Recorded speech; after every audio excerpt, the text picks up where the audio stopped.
Әрден сымады мен деп жүр толық киіп аламын аяғымша. Екеуміз бірдей екенбіз. Бүйтіп қойсаңыз істейді. Вот мен. Бауыржан бауырының Қалбек ұстаздың бүгін Алмас бауырының мейрамханасындамыз. Отау деп аталады. Дәстүрлі қазақ тағамдары. Құтты болсын. Қош келдің Бекарыс.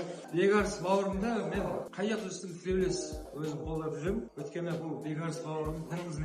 Сол үшін мен әрден сымады мен деп жүр толық киіп аламын аяғымша. Екеуміз бірдей екенбіз. Бүйтіп қойсаңыз істейді.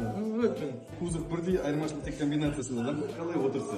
Өте тамаша. Ыңғайлы. Неге ыңғайлы? Өйткені Алла тағаланың хақ жолына көмектескен мен Алла ыңғайлы қойды. Жайлы қылып қояды екен. Бұл мақтаған емес, мақтау Аллаға деп жасады ғой. Сосын сіз түсінде әдемі таңдадыңыз ба? Ерекше түс, неңізді бұлтты ашады. Өзім киіп көремін ше негізі. Ыңғайлы болмаса қанша мақтаса кимеймін. Бірақ киіп сразу жүріп көрген кезде аяғым ыңғайлы екенін сразу сездім. Жалпы Португалияда қазақ тарихында бірінші мәрте біз бренд түсірдік. Табаны итальянка, соның арқасында жеңіл. Қазіргі тілмен айтқанда Мишлен ғой табаны. Бұйыртса сіз қашан қолыңыз болса дүкенге келсеңіз, мен бір аяғыңыздың әдемі бір тұлпар өзім таңдап бермек отырмын. Бұл менің таңдауым болды. Мен Бекарысты таңдауым көреміз.